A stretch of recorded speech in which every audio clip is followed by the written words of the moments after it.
Assalamualaikum warahmatullahi wabarakatuh. Apa khabar semua? Semua sihat-sihat, ceria-ceria. Tak dengar? Dengar? Okey. Yang dikasihi Puan Afifah, Timbalan Ketua Pustakawan, Puan Haslini, Puan Raudah, Cik Asman, dan juga semua pegawai-pegawai dan kaki tangan PTTA. Okay. So alhamdulillah kita dapat berkumpul pada pagi ini, pagi Jumaat yang berkat, okay, dengan wajah-wajah yang ceria. Kita dah kerja seminggu ni, hari Jumaat nampak macam penat sikit. Okay. So pagi ini saya akan mengupas buku yang berkaitan dengan ini bedah buku ataupun book review yang berkaitan dengan Japanese Secret to a Long and Happy Life. Siapa yang nak awet muda kat sini?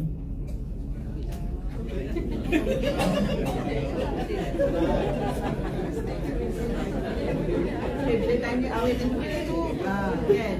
Awet muda tu macam-macam. Kalau orang Korea ataupun orang di Japan, dia buat awet muda tu, dia buat pembedahan. Banyak dah yang kalau pergi ke Thailand pun, kalau you ada 3,000 you dah boleh bagi hidung you lagi mancung. Betul tak? Kan? Pagi ini saya akan mengupas buku ni. Dia adalah sebahagian daripada program telaah lah. Program telaah yang telah dilancarkan di Kementerian Pendidikan Tinggi, okay, dan juga dilaksanakan di semua UA. Ini adalah branding terbaru lah sebenarnya. Dulu kita panggil book review, kita panggil apa ni, bedah buku, dan sekarang ni dia punya brand yang terkini adalah telaah. TELAAH, telaah. So mentelaah. Dulu kalau kita belajar masa zaman saya lah kan, mungkin Cik Faisal, masa zaman Cik Faisal dia dah lain kot. Masa zaman saya ada bahasa telaah ni. Ada kan? Masa you all pun ada kan? Jadi okey, maksudnya kita dah faham lah telaah itu apa kan? Okey, dan buku ini adalah buku yang pada saya sangat istimewa lah. Dia ada dua bahasa, bahasa Malaysia dan juga bahasa Inggeris. Bahasa Malaysia dan juga bahasa Inggeris. Bila melihat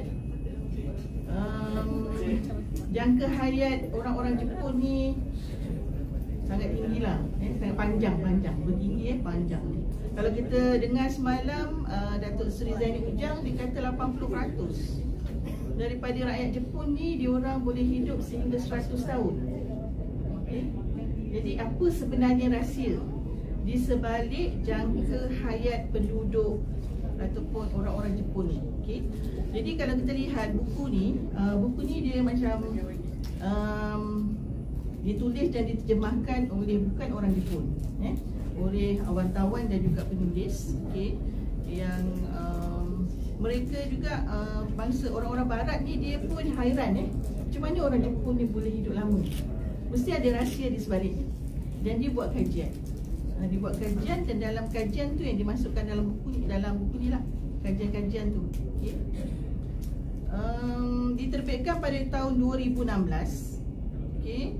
Dan fokus kajian dia adalah kepada satu daerah, iaitu yang dipanggil Okinawa. Okinawa di Jepun. Okay. Jadi bila kita baca buku ni, sebenarnya kita pun melacung. Kena kondon semalam kita dengar Datuk Seri Zaini kata dia pergi 100 hari, okay, seluruh dunia.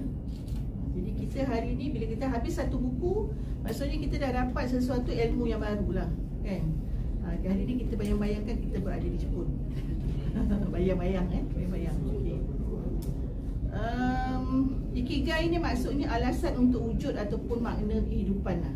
Itu untuk orang Jepun, agama diorang ni adalah agama menyembah matahari kan. Jadi dia kena ada kekuatan untuk hidup, untuk meneruskan kehidupan. Okey, so kita terus kepada gaya hidup orang Jepun untuk umur panjang. Yang pertama dipanggil Hara Hachibu. Saya kena tengok nota untuk saya tak ingat. Hara Hachibu itu adalah prinsip makan hanya 80% kenyang. Macam mana agaknya itu 80% kenyang. Kita Dalam Islam dia tak sebut. Kan? Makan, berhenti makan sebelum kenyang. Okey, kalau daripada orang Jepun dipanggil hara hachibu. Makanan 80% kenyang. Kalau kita lihat hidangan orang Jepun, macam mana hidangan orang Jepun? Dia ada banyak dalam mangkuk yang kecil-kecil. Okey. So daripada segi psikologi, bila kita lihat depan kita ada nasi satu mangkuk, okey. Biasanya dia orang akan ada sup. Dia orang akan ada sup dan ada sayur. Okey, ada sayur dan ada tempura. Tempura tu tak macam mana? Kan? Tempura, goreng, udang, tepung. Nah, kalau kita goreng udang tepung, kan? Kalau Puan Afifah goreng ikan tepung. Orang Kelantan, kan? Jadi itu hidangan mereka, tapi dia letakkan di dalam mangkuk-mangkuk yang kecil.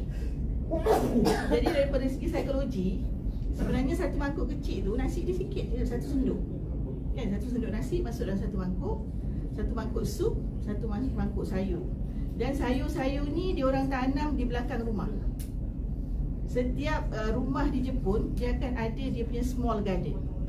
Kan, even kalau daripada segi pembacaan saya lah, bila rumah-rumah yang rumah apartmen, kan, diorang akan ada di depan pintu dia tu akan ada small garden yang dalam pot, dalam pasu, ataupun mungkin dalam poly bag, kan.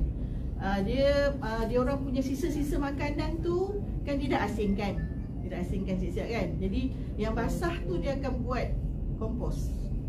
Dia akan tanam kat depan pintu rumah dia tu, sebab dia tak ada ruang, kan.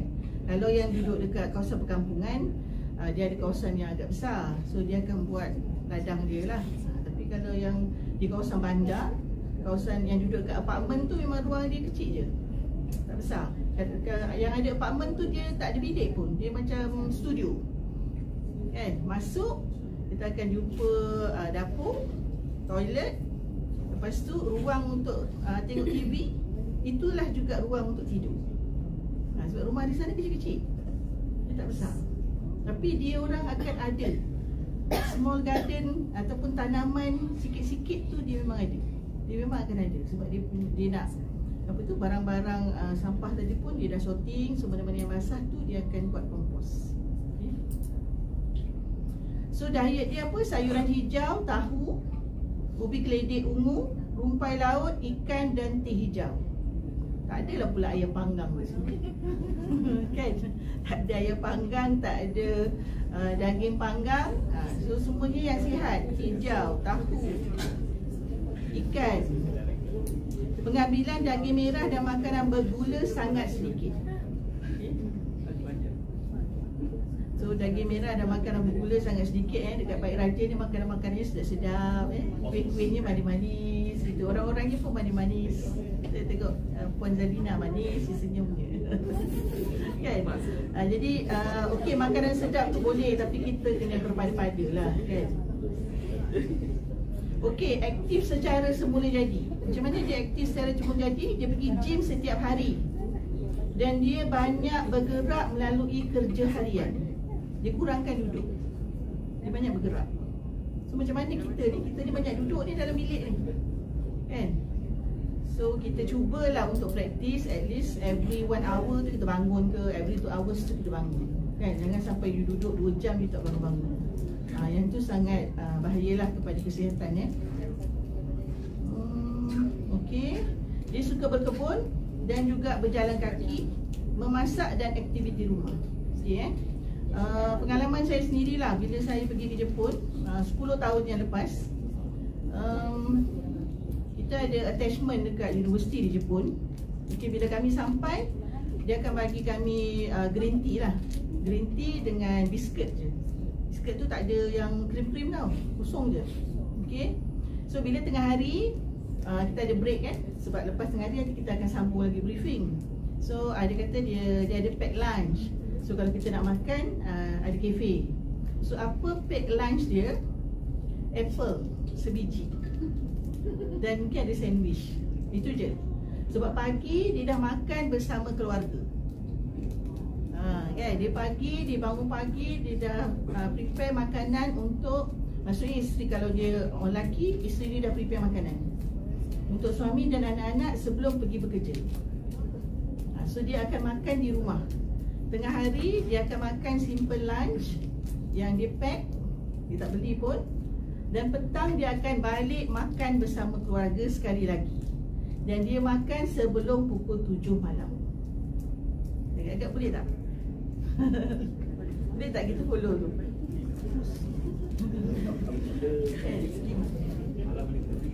Malam ada kenduri. Malam ada yasinan, tapi yasinan seminggu sekali je. Kan? Jadi dia orang sangat particular about quality makanan. Kan? Kalau dia buat di rumah, dimasak di rumah, dia boleh jaga quality makanan. Dan kalau dia nak dia keluar bersama kawan-kawan, lepas waktu office, dia orang akan minum. Dia tak makan. Dia minum ataupun dia akan makan mie sup macam tu kan. Tapi kita tak adalah minum-minum tu. Kita ngeteh lah kan. Ngeteh, ngopi, Irwan and the gang. Okay. Dan seterusnya Ikigai. Ikigai itu adalah tujuan hidup lah. Mereka ada satu tujuan hidup yang sangat kuat lah untuk memotivasikan setiap hari. Okay? Untuk mendapat pekerjaan di kalangan orang Jepun ni sangat susah tau. Memang susah nak dapat kerja. Dan bila dia bekerja, dia memang dikawal oleh KPI yang sangat strict. Okay? Dan ada juga segelintir lah orang-orang Jepun ni, dia terlalu ambitious. Dia terlalu bersemangat untuk mencapai sasaran tu. Sampai bila dia tak dapat, dia bunuh diri. Tak adalah sampai macam tu kan. Tapi ada yang berlaku. Ada kes yang berlaku, bilangan orang-orang Jepun yang bunuh diri tu meningkat disebabkan dia tak dapat capai dia punya KPI di pejabat kan. Jadi dia rasa, sebab orang Jepun ni dia rasa malu. Kalau dia buat salah, dia rasa malu. Dia malu dia tu. Kalau dah ada menteri dia terus letak jawatan kan. Macam tu juga Korea kan. Dia orang kalau ada isu, apa-apa isu yang besar di peringkat negara, dia orang tak letak jawatan. Sebab dia orang malu. Dia rasa malu dia orang tu sangat kuat. So hubungan sosial yang erat, masing-masing dalam kumpulan tu dia panggil konsep moai. Moai ni hubungan di antara sosial yang sangat kuat, iaitu dia menganggap kawan dan jiran tu sebagai satu keluarga yang besar. Saling membantu. Okey. Kalau dekat kampung, saya bacalah daripada buku ni. Kalau dekat kampung, petang-petang mereka akan gather dan dia akan bawa makanan. Macam kita lah kan. Kita buat potluck. Okay. Dia orang akan ada game. Dan dia juga akan ada buat pungutan duit bersama dalam kumpulan tu. Dan sekiranya ada di kalangan kumpulan tu yang menghadapi kesusahan, masalah kewangan, dia akan contribute. So ada persamaan sebenarnya kan, pada kita pun ada persamaan. Tapi kita punya sosial yang erat ni, yang saya nampak kat office je. Bila balik rumah, masing-masing dah balik rumah, dah tutup pintu, jiran sebelah pun tak kenal. Kenal tak jiran sebelah ni? Alhamdulillah, Yati kenal kan? So jiran tetangga kita pun kita kena perkenalan. Dan saya rasa yang geng-geng ustaz-ustaz di belakang biasa pergi yasinan kan, biasa pergi surau kan. Jadi itu perlu dikekalkan lah, kehidupan bersosial. Sebab kita ni bukannya membawa nama kita saja, tapi sebenarnya kita membawa nama UTHM. Puan Haslini orang kenal dia, staf UTHM ni, pustakawan ni kan. Tengok Puan Haslini datang tak yasinan. Itu contoh je kan. So masa raya biasanya kita akan ada baraan kan, rumah ke rumah. So eloknya kita join lah, kita join masyarakat sebab kita membawa nama kita dan juga UTHM itu sendiri. Okey. Kesederhanaan dan keharmonian. Diorang ini hidup sederhana je. Dia tak ada perabot-perabot IKEA ni, tak ada ni kan. Kita rumah Syikit banyak perabot IKEA ni. Orang Jepun dia very simple. Dia duduk, dia meja dia kan, meja yang besar tu, meja yang rendah tu, dia orang akan duduk bersila. Dan mungkin ada sedikit macam dia bukan sofa, dia macam bantal tu kan, yang dia orang boleh buat bersandar. Itu je. Dan dia tidur pun dia tak ada katil yang hebat-hebat. Kebanyakan yang dia orang akan guna comforter saja. Comforter tu dia ada banyak kategori dan dia orang akan tidur dengan comforter. Ada jugalah yang pakai katil, tapi tak adalah macam kita kan. Dia orang sangat bersederhana. Orang Melayu ni dia lebih sikit. Tapi Jepun ni dia sangat bersederhana sebab ruang dia pun tak besar. Rumah dia pun tak besar. Kan? Jadi dengan kekangan ruang dan space rumah yang agak terhad, mereka kena adjust lah. Okey, mengurus stres dan hidup tenang. Ini penting ni. Ada berapa ramai yang stres kat sini? Stres Cik Faisal? Stres apa tu? Sampai tak terkata. Okey. Untuk mengurus stres ni, apa yang orang Jepun buat, dia akan minum teh, meditasi. Meditasi ni mungkin kalau diorang lebih kepada macam yoga, macam itulah kan. Berjalan di taman membantu ketenangan fikiran.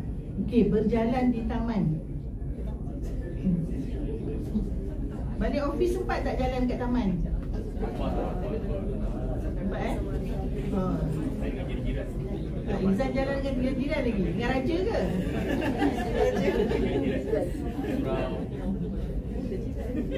Itu memang jiran dah tu. Duduk dah tu satu meja pun jiran.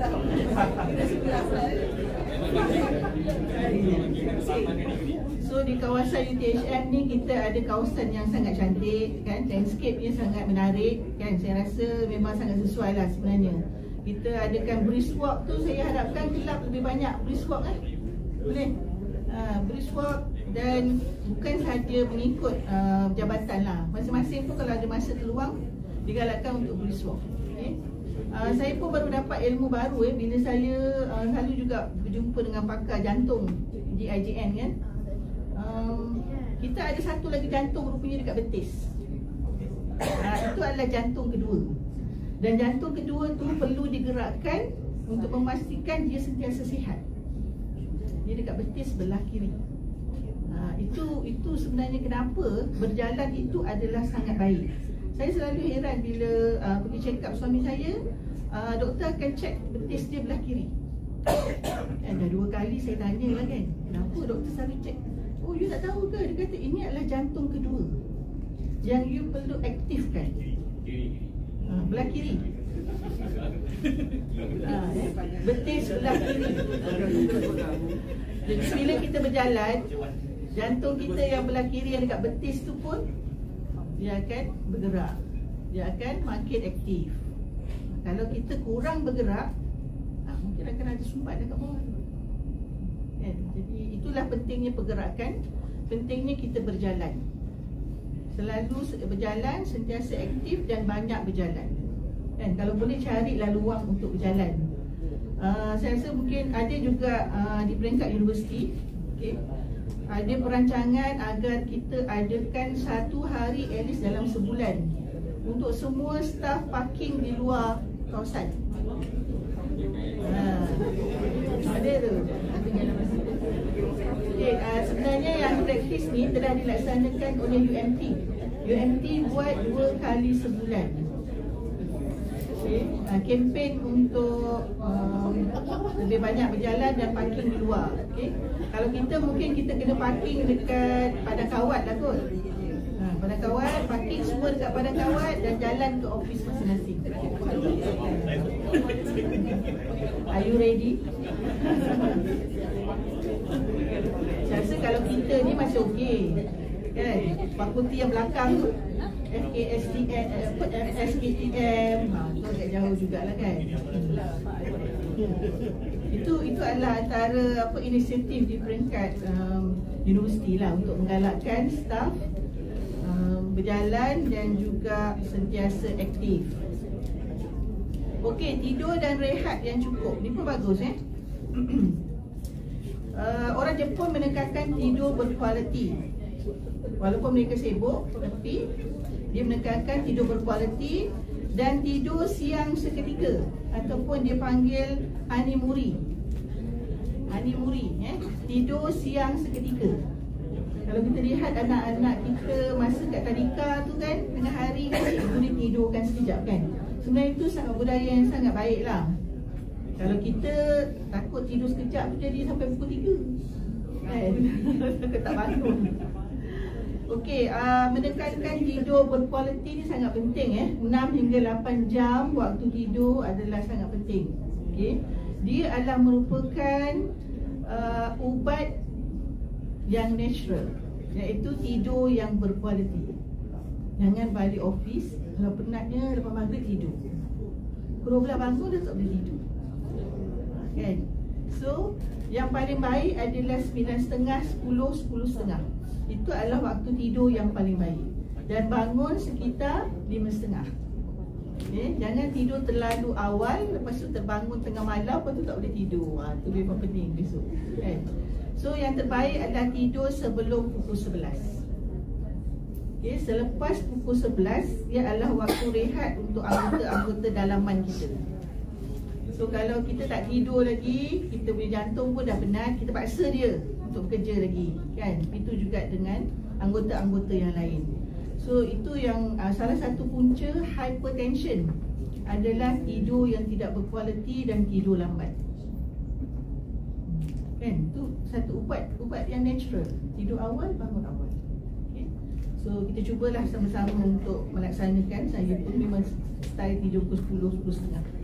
Itulah waktu tidur saya. Kalau tidak dah pening dah. Okey, dekat dengan alam, hidup di persekitaran yang bersih, dekat dengan laut dan gunung. Kita dekat tak dengan laut dan gunung? Boleh lah kan. Kalau nak pergi pajak gunung tu adalah kan, kat Batu Pahat. Laut pun ada. Laut mana? Cik Azrul, sungai mana, laut mana?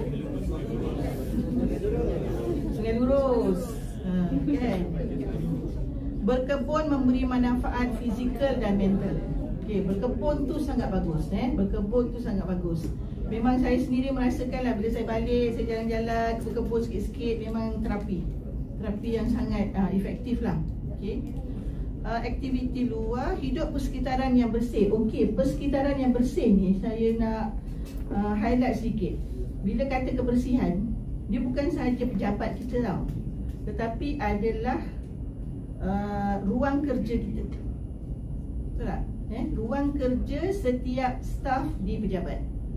Kebersihan adalah sangat penting dan perlu untuk dibuat pembersihan dan eksa. Sebut eksa lagi senang ya. Kita baru audit eksa semalam kan.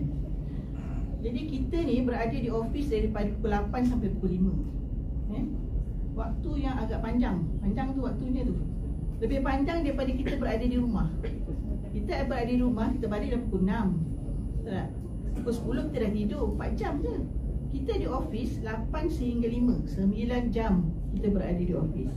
Jadi kebersihan ruang anda di office itu adalah sangat penting. Setuju tak?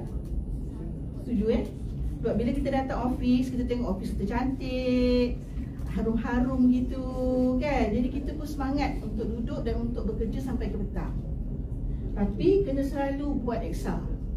Mana yang tak perlu kena buang, mana yang perlu disusun kena disusun. Itu kena bermula daripada individu. Setuju tak? Bermula daripada individu. Bukannya bila nak audit eksa je. Bila nak audit eksa je, semua kena kabut lagi, semua mengemas, buang sana, buang sini dan sebagainya. Tapi bila dah tak ada audit eksa, berkumpul lagi kan, bertimbun lagi di kiri dan kanan. So saya mengharapkan kerjasama daripada semua staf. Ini bukan sahaja kita melihat PTTA, kita melihat individu. Individu staf mempunyai peranan yang sangat penting untuk kehidupan kita, untuk juga kualiti kerja kita. Kita dah ada pantry yang cantik kan? Pantry kita masih cantik tak? Masih kemas tak? Masih kemas Okey, Alhamdulillah. Kita dah ada pantry yang cantik, sentiasa kemas, dan bila you all nak makan, you rasa selesa, kan? You rasa suka. So persekitaran kerja pun begitu. Tempat duduk sekitar you tu, yang selalu kita menang pertandingan-pertandingan yang dibuat EXA lah kan, buat EXA kan, penambah baik ruang, kawasan dan sebagainya.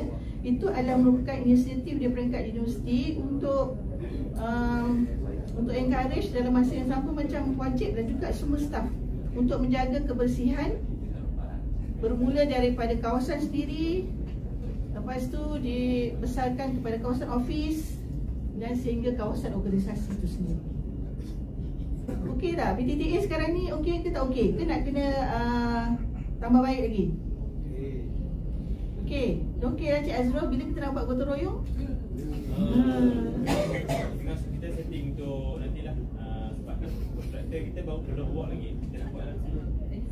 Sebab SEO pun dah keluarkan surat untuk adakan program cuci. Kan? Cuci apa ya? Cuci bangunan, kempen cuci bangunan. Dan saya rasa kita kena tahu, kita kena adakan program. Kita kena bagi sokongan kepada Sustainable Campus kita untuk mengadakan gotong royong lah. Kita mulakan dengan gotong royong, kan? Cuci kampus, cuci office. Semua tak cuci? Cuci Malaysia. Cuci Malaysia? Hari cuci Malaysia. Itu kena edit. Okey.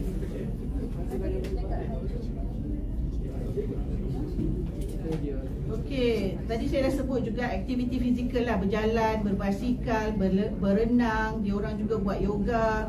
Orang-orang Jepun ni dia orang hebat berenang. Dia orang adalah antara perenang-perenang yang hebat. Umur 70 masih berenang tau. Dah tahap nenek dah dia orang masih berenang. Dia menyelam. Dia menyelam sebab tu dia banyak makan seaweed tu kan. Okey, makanan kita dah sebut tadi. Banyakkan makan buah, sayur, ikan, teh hijau, green tea. Baik untuk otak dan juga sistem saraf. Okey, bila disebut pasal otak ni, ini juga adalah salah satu daripada fungsi dalam badan kita yang sangat penting, otak kita kan. Kalau otak orang Jepun ni, dia tak pernah retire, dia tak pernah bencin, dia sentiasa aktif. Pernah tak dengar otak berkarat? Kan? Pernah kan dengar kan otak berkarat kan? Cikgu dulu kan, masa saya lah, kalau hafal sifir, tak hafal-hafal, you ni otak berkarat, dia kata. Kan, masa tu kita budak lagi kan. So otak berkarat. Bila daripada pembacaan saya juga, kenapa sekarang ni kita lihat ramai yang ada penyakit nyanyuk. Penyakit nyanyuk ni bukan hanya untuk orang tua umur 60, 70, 80. Sekarang ni sebenarnya di kalangan orang muda pun dah ada penyakit nyanyuk dan lupa. So kenapa tu? Salah satu daripada ni adalah makanan. Okey. Yang kedua, mungkin tak cukup rehat. Yang ketiga, disebabkan dia tidak menggunakan otak dia dengan semaksimum mungkin. Itu yang menyebabkan kita cepat nyanyuk. Kita malas nak fikir. Kita buat je lah kerja, setiap hari sama je kan.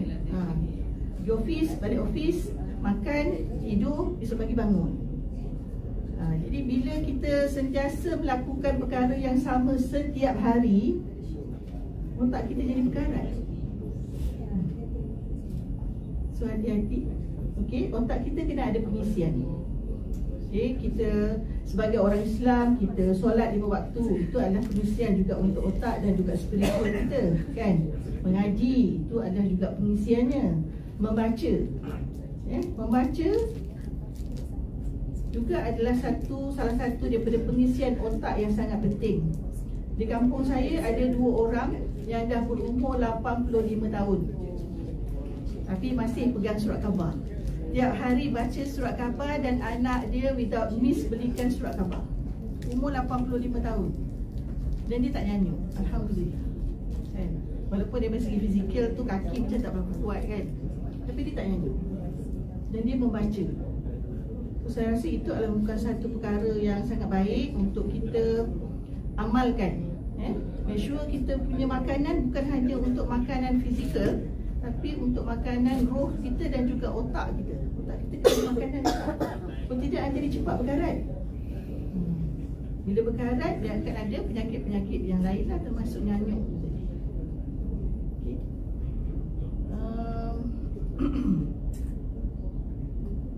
Tidur dari rehat yang cukup, okey.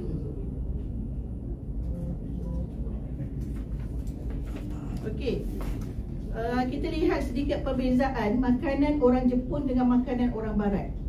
You mesti suka makan western. Suka tak western? Ada jemu lah makan nasi. Kita western lah hari ni. Pergi SR kan, pergi Family Mart. Pergi mana lagi makan western? Imat.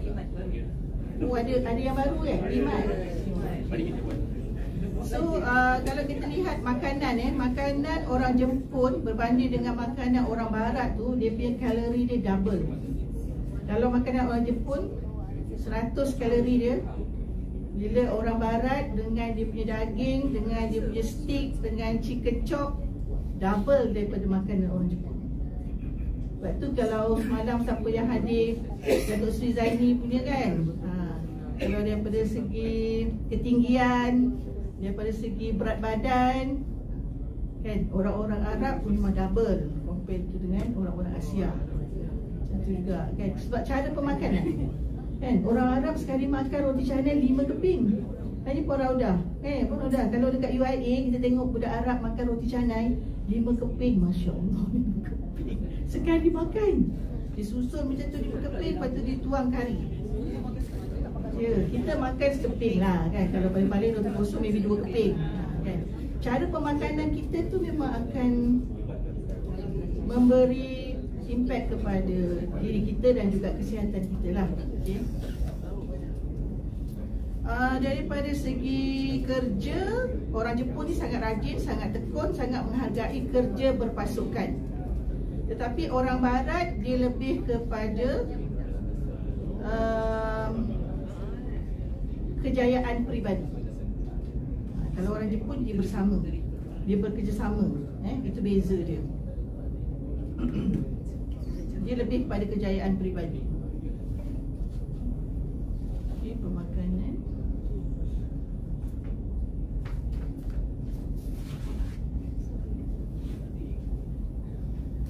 Okey, kalau orang Barat dari segi kesihatan dia memang bergantung kepada gym.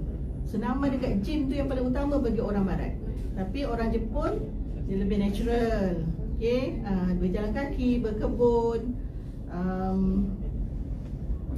dan juga amalan untuk melihat pada alam sekitar, kehijauan dan sebagainya lah. Kalau dari segi rumah tadi, orang Jepun rumah dia lebih kecil dan lebih tersusun. Tetapi kalau orang Barat ni dia lebih materialistik. Gaya hidup dia lebih ekspresif dan individu. So dia mengutamakan keselesaan peribadi.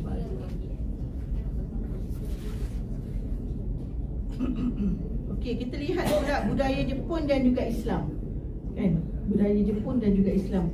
Sebab kita lihat orang Jepun ni sebenarnya dia telah melaksanakan nilai-nilai murni dalam agama Islam tu sendiri. Walaupun dia bukan beragama Islam, tapi dia punya penjagaan kebersihan tu orang Islam bukanlah. Walaupun dia bukan Islam, tapi dia telah melaksanakan. Contohnya nilai murni dia macam tadilah, dia berdisiplin, dia sangat hormat pada orang lain. Okey. Dan dia bersamaan juga dengan, kalau dari segi Islam, ukhuwah, persaudaraan di kalangan orang Islam.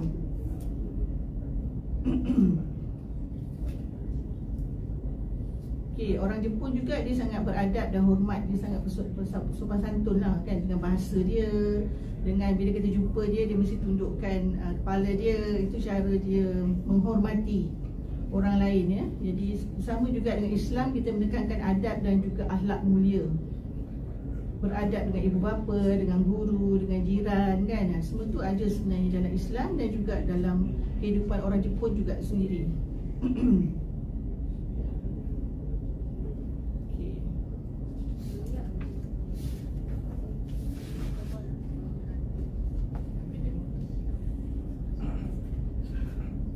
Cuma itulah sayangnya orang Jepun ni dia tidak beragama kan. Dia hidup tu dengan semangat dia untuk hidup dan terus hidup. Jadi kalau ada orang Jepun yang boleh masuk Islam, memang dia akan menjadi seorang Islam yang sangat komited. ada beberapa orang kalau di Universiti Islam Antarabangsa memang ada student dan pelajar dia yang beragama Islam. Dan kita lihat memang dia orang sangat bila dia masuk dalam Islam, dia mempelajari Islam tu dengan sangat bersungguh-sungguh dan mempraktikkan semua yang dipelajari.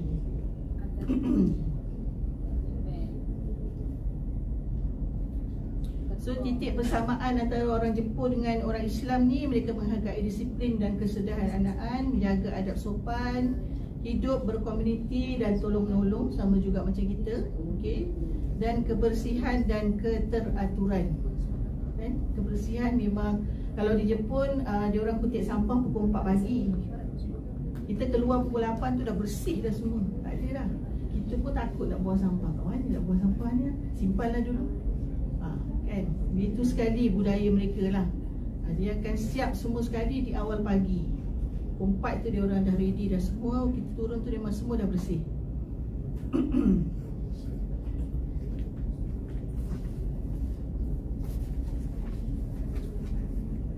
Okey, saya rasa itu saja perkongsian daripada saya berkaitan dengan buku ini. Kalau ada yang nak baca juga buku ni, boleh je. Saya rasa masih ada di pasaran, tapi sangat bagus untuk jadikan sebagai panduan kita. Okey, banyak amalan-amalan yang terbaik. Yang penting kita bukannya nak awet muda tau. Kita nak sihat. Betul tak? Kita nak sihat. Yang penting adalah kesihatan. Walaupun berapa banyak pun perkara-perkara yang lain, keuangan dan sebenarnya yang lain, tetapi sekiranya kita tidak sihat, kita tak boleh nak melaksanakan perkara-perkara ibadah, kerjaan kita dan sebagainya, kan. Jadi yang paling penting adalah kesihatan kita dan kita konsisten. Konsisten ni yang berat sikit, konsisten, kan. Konsisten untuk menjaga pemakanan, untuk menjaga amalan kehidupan seharian kita. Jangan buat banyak, jangan buat kata jalan hari ni sampai 10,000, 20,000. Besok dah penat dah, sakit kaki, kan. Tak buat dah. Lepas tu berhenti 4, 5, 6 hari, minggu depan baru buat lagi sekali. So kita buat sikit tetapi istiqomah, tetapi konsisten. Begitu juga dengan makanan. Bukan tak boleh makan, boleh je makan nasi, kan. Kita orang Melayu tak makan nasi, gigil pun Lini kata. Tak makan nasi pun gigil saya, kan. Kita kena makan, tapi portionnya tu kita boleh kawal. Begitu juga lauk-lauk yang kita nak makan. Bukan yang tak boleh makan daging, boleh je makan, kan. Tapi jangan terlalu banyak. Kena berpada-pada. Semua perkara yang kita lakukan perlu sederhana. Yang penting kita konsisten. Okay? Itu saja perkongsian saya pada pagi ini. Moga bermanfaat.